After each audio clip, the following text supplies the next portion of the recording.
James Harden, he was cooking in the first half, right, Fezzi? Absolutely. He was getting to the free throw line. Did he have seven free throws in the first half? Yes. So he ended up with 7 free throws? Yep. So they did a good job defending him? Okay. Great job. That's exactly what you want from the 20 Warriors. points at the half. He finished with 20 points. Kawhi Leonard, again, an inefficient 7-17, 18 points. And Zubac did come up with a double-double, 14 and 13. But I thought early on they set the tone that frustrated him. He opened up the game 2 of 6, but this is how you pronounce. There you go. An assist from Harden. I can't see the last one. Zubac. Okay. You get an assist from James Harden. You ever thought you'd get a dime from James Harden? Man, usually it's Zena teaching us words. So it's James Harden today. Every day we got word of the day. Maybe that was an assist from Zena. Spelling bee. I mean, what I enjoyed about this game is the fact that the Warriors, they continue to find ways to adjust in the second half. Zubac is a 7-footer. He's huge, and he's been causing a lot of damage in the middle of the paint for the Warriors in the past. Tonight, I thought they did a good job of countering that. You had, QP coming in the game, hitting some big shots, getting some key rebounds, running the lane. The Warriors, they're most effective when they're fast and when they're running in fast break. That's the way they were able to counter the defense of the Clippers. Yeah, that third quarter, Fezzi, Phil, you think about the fast break points, 8-0 advantage for the Golden State Warriors. And who helped with that? Brandon Pajinski. Last night, he got the start against the Memphis Grizzlies, and he got his money. Tonight, I thought Brandon Pajinski played an all-around solid floor game as well. 12 points, 5 rebounds, 4 assists. You know what this tells me, Fezzi? Give me that! Give me that right there. Off the That glass. in my house. Look at that finish right there over Brook Lopez. Going up against his former mentor, Chris Paul. Then he gets out on the break. Hey, he's got some hops. Got a little bit of hops. You want to go with AirPods? Pods. He was showing everything. I would say AirPods to that block shot. That shows how locked in it was in this game. Paz was doing everything. He was out there creating shots. He was rebounding. He was running the fast break. I love this version of Paz. And on the back-to-back, it's really important that the Warriors depend on their young legs. That's what you get on a night like this. I'll take a block shot from my point guard every night. I love that. We had one from Steph last night. Yep. And at this time, we got Paz. I'll take a block shot every time. And you got a buy-in from Pods. Yes. Whether he's starting or coming off the bench.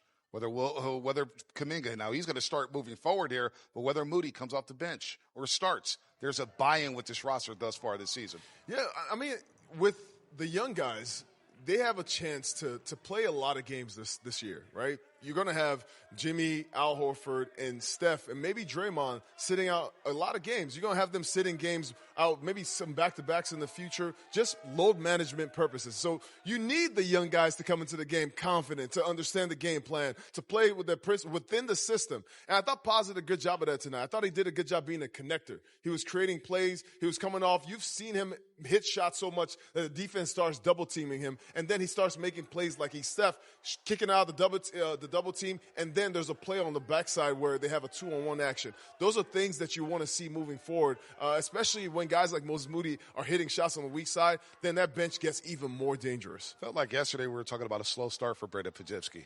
Is that a thing of the past now after these 2 games? It's really hard. I told you yesterday. It's just 4 games in. You can't say it's a slow start when it's just a couple of games in. Maybe it's also part of the whole getting the chemistry together for the team and everybody getting familiar with each other. All right, let's take a look at the team stat comparison for the Niners. The Warriors sweep this back-to-back, and they hold the Clippers at 36% shooting from the floor and 18% from the three-point line. 6 of 33. The Clippers went from the perimeter. You see the points in the paint, dead even. You'll take that with Zubac down low and the bench points. The depth was proven tonight for the Golden State Warriors, 30-22 there. Let's hear from the head coach of the Dubs, Steve Kerr. Steve, so you start Quentin. I imagine it's matchup based and also to spread Al's minutes, but then he goes for plus 34.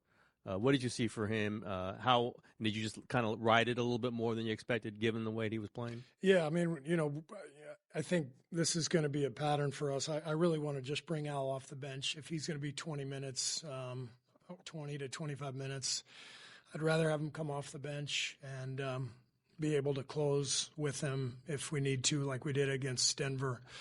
So we'll probably go back and forth between Quentin and BP.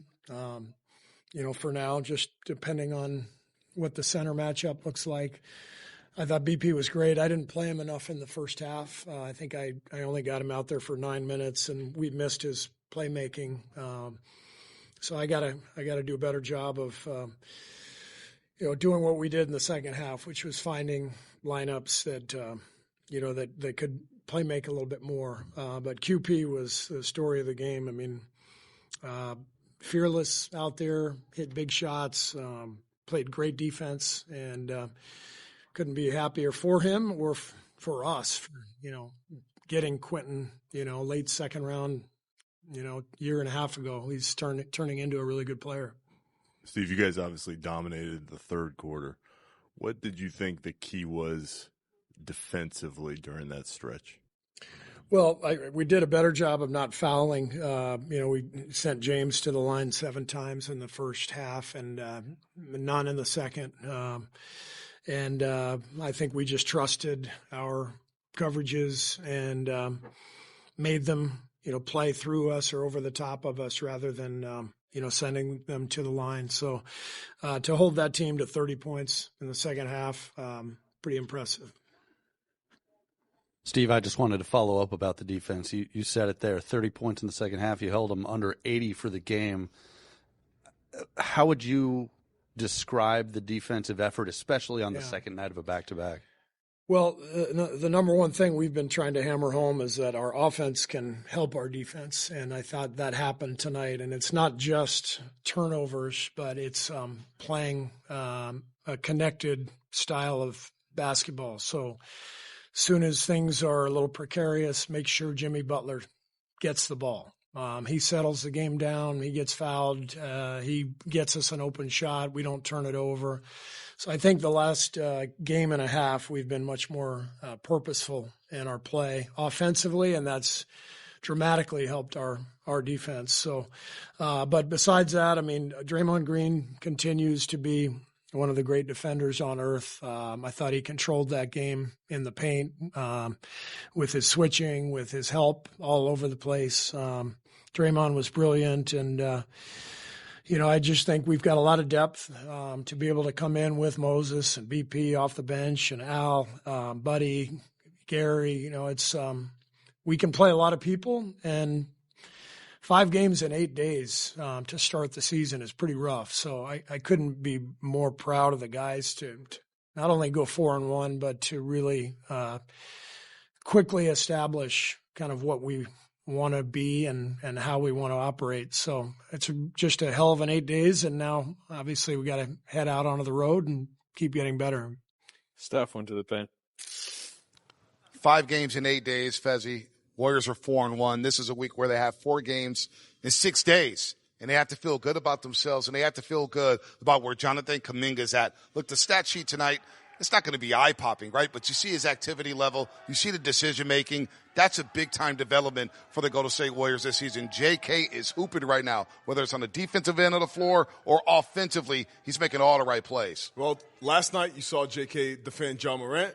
And today you have J.K. defending James Harden. This is a really tough matchup for anybody. And then you're asking him to score on the other end. I thought he did a good job of meeting the challenge, especially in the second half. This play right here, I want to see more of these. I want to see J.K. take advantage of his size. I love the patient, the poise. This is a bigger player in what's his name? Kawhi Leonard? No, right here. Nicholas Batum. Nicholas Batum. I apologize. It's a back-to-back, Monte. My bad. Oh, boy, needs some rest right now. We need some rest. What you do last night, man? Hands over here. You say if I watched the Dodgers game, that's what you did? Yeah, well, that was a good game. But JK, I love the fact that he's just being aggressive.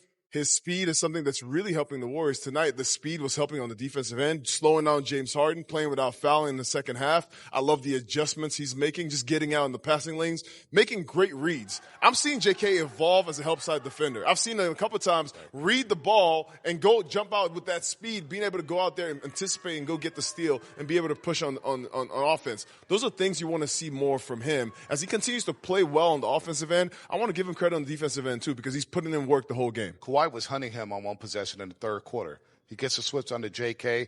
JK just bodied him, contested. Kawhi front rim, short, Warriors are off and running. And that's a layup for Kawhi Leonard. His ability to shoot that mid-range is usually his strength. This year, he's started off a little slow on that part. But tonight was not the night he was going to get started. Kawhi Leonard is obviously perennial all-star, and JK has the size, the athleticism, and the strength to counter somebody like that. All right, we're going to keep it moving and invite our brother from another mother, Rod Brooks, onto the set. What do you think was the key defensively in the third quarter for you guys to break away? Just trying to keep bodies on bodies. LA is there. I mean, the Clippers are tough if you're letting Kawhi and James get downhill, Zubac on the rim. And we just try to make it tough and send bodies to them, make them play in the crowd. And, that helped us, especially offensively, turn, tough possessions into, transition and make them run the other way. So we played it to our hands. You've played against James so many times over the years. How do you view those matchups? I know you had a few individual matchups tonight, but how do you view those matchups against him generally? I mean, there's nostalgia for sure, but there's still a mutual respect and admiration for, just the fact that we're still out there doing it.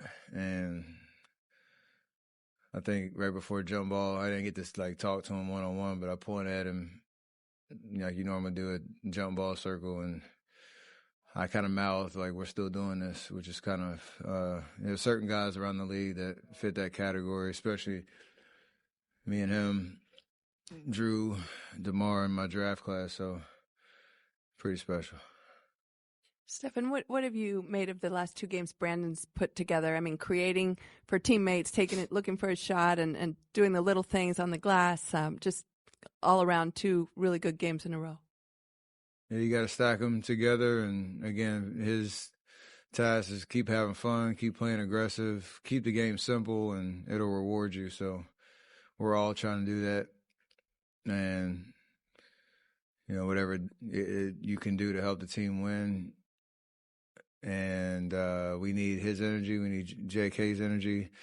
It's kind of like the opposite of last night. Like the stat lines won't necessarily scream as loud, but the intention, the energy, the execution of defensive strategy and all that type of stuff was there for everybody, and you win that way. So that's great. Along the lines of the stat line, Raymond gave us a stat last night that it was the 6th time 4 Warriors had scored 20 or more points, and you weren't one of them in your entire career. I mean, what does that say about the depth of and scoring abilities of this group?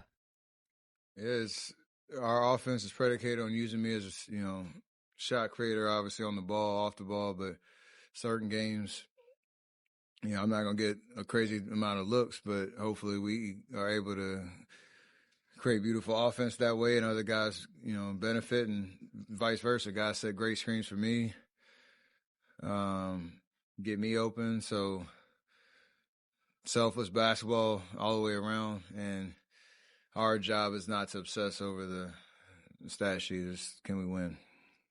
Hey, Steph, since Jimmy arrived, the non-Steph minutes have been less anxiety-provoking, I guess.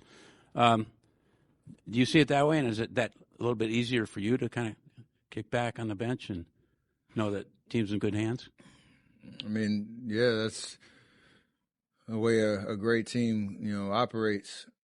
And you saw tonight end of the third quarter, beginning of the fourth, Jimmy, Draymond orchestrated, pretty flawless basketball and just dominated the game to where, to your point, we were able to not only maintain but increase the lead and keep the momentum going. And I come in there for 2 minutes in the fourth, game's over. Like, those are beautiful nights to have, especially over the course of the season, just to give ourselves the ability to sustain this effort and this level, throughout the whole way. Time now for the Man City Sweet World Highlight Zone. Early first quarter, Fezzi. Jonathan Kuminga with the ball up top, and he finds Stephen Curry cutting get back door cut. for the easy layup. Look at that dime right there. Great poise, great patience. Then That's in why the you third trust him quarter, with the ball. Good cut right here. Steph Okay. returning the favor. Okay, good teamwork. Not quite an Eric Congo, but that'll live. That'll do. Give me that! How about Get that? shot out of here. Brendan Pajinski said, I used to do this in practice. Hey, Against you see him UCP. chase that thing down, though? And then, ooh, the sweet finish. Oh, up and under. I like that. What a sequence for Brendan Pajinski. Look at that. Vontae? CP3 not happening tonight. Vontae, I'll tell you this, since I don't know if you're going to get to experience this. That's one of the sweetest feelings in basketball. No doubt about that. Play number one. Mid-second quarter, Chris Paul's pass in backcourt. Tipped by Kuminga, J.K. Ooh, good save. A perfect behind no the back look. save. Look at that. J.K. doing a little bit of everything. And you always get nervous when people save the ball right there because that leads to a fast break. But great job by Steph for running to the ball and just great sequence. That's athleticism, right? Yes, I love that. Love that. Athleticism by who? Steph or? Jonathan Kuminga and Steph. Give Steph some love right there. Hey, we're heading to Milwaukee. Warriors hopefully not past their primes, right? They'll take on the Bucks Thursday night. They beat the Knicks tonight, 121-111. Bucks 3-1 to start the season. Ryan Rollins, remember him? Yeah. They didn't want you, Ryan Rollins. Yeah, 25 points tonight. 4-4 from the three-point line. So a quick 2-game trip to Milwaukee and Indiana. But it starts with the Bucks, and you know who that starts with. Whew. Giannis Antetokounmpo. Bring your hard hats on Thursday because Giannis is not playing around. What do you have tonight? 34? 37, 8, and 7. 37, 8, and 7. Giannis has really been on a tear since he came back. I'm excited to see the Milwaukee Bucks with the new look with Miles Turner. The new addition this summer. Having a big man that can shoot, spread the floor for them is going to be good in tandem with Giannis. But the Warriors are really playing well. The bench is playing well. It looks like the good chemistry is they really have that chemistry going. And I'm excited to see how the Warriors play against a bigger team again in the Milwaukee Bucks. Yeah, it's going to be a fun game there. Road trip there in the Midwest. They're going to be jacked up. And it's a homecoming for Brendan Pajinski. He'll go up there feeling good after this back-to-back. Warriors playing some good team defense. But it's all about the Greek Freak. And we're going to show a clip on Thursday where he's dunking on people. He's running. He's traveling. He's doing whatever the heck he wants to do on the basketball court. Well, it's home court advantage, man. You got it. When you come over there, you know that Giannis is going to be attacking the basket every time.